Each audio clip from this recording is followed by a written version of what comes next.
আমরা তখন আপনাকে কত খুঁজলাম। আপনারা ওকে চেনেন? হ্যাঁ, এখানে মন্দিরে আসবার সময় ওনার সাথে দেখা হয়েছিল। উনি তো আমাদেরকে এখানে নিয়ে এলেন, তা না হলে তো আমরা এখানে এসে।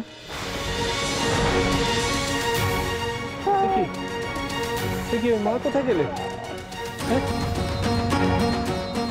উনি আবারও চলে গেলেন? না না না না না, এই ভজাটা দুঃখী, ভালো করে খুঁজে দেখ। ওনাকে হারিয়ে যেতে দিলে হবে না। খুঁজে দেখ যে উনি গেলেন কোথায়। মা, মা,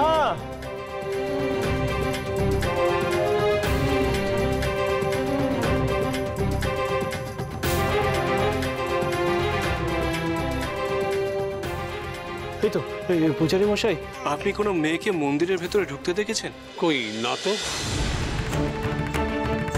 কার কথা বলছো তুমি? পূজারী মশাই, একটি মেয়ে ছিল, সে অন্ধ ছিল। এখানে আসার পথে তার সাথে আমাদের দেখা হলো। তারপর সে তার দৃষ্টিশক্তি ফিরেও পেয়েছিল এবং সে আমাদেরকে এই মন্দিরে এসে পৌঁছে দিয়েছিল। আবার সেই এখন আমার স্ত্রী এবং কন্যাকে এখানে এসে পৌঁছে দিয়ে গেল।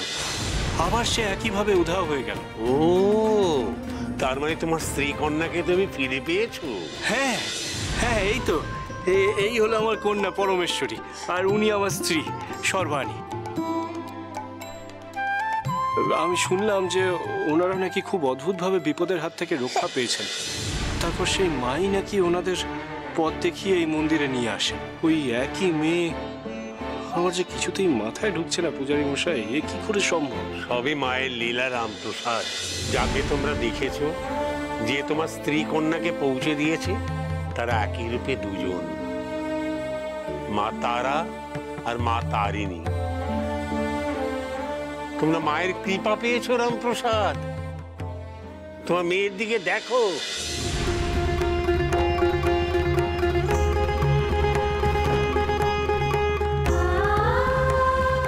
মনে আছে এই ফুলটা আমি মায়ের পায়ে অঞ্জলি দেবার জন্য তোমাকে দিয়েছিলাম?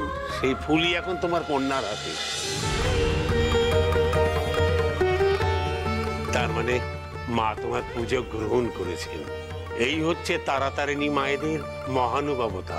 ছদ্মবেশ ধরে মায়েরা তোমাদের রক্ষা করেছেন। তোমার মানত রক্ষায় খুশি হয়েছেন মায়েরা।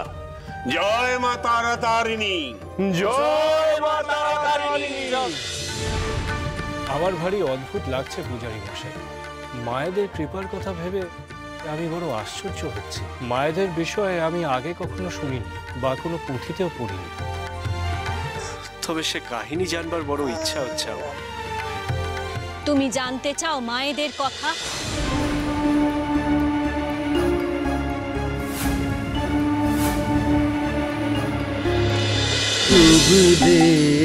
রামপ্রসাদ সোম থেকে রবি প্রতিদিন বিকেল 5:30টায় স্টার জলসায় ও ডিজনি প্লাস হটস্টারে।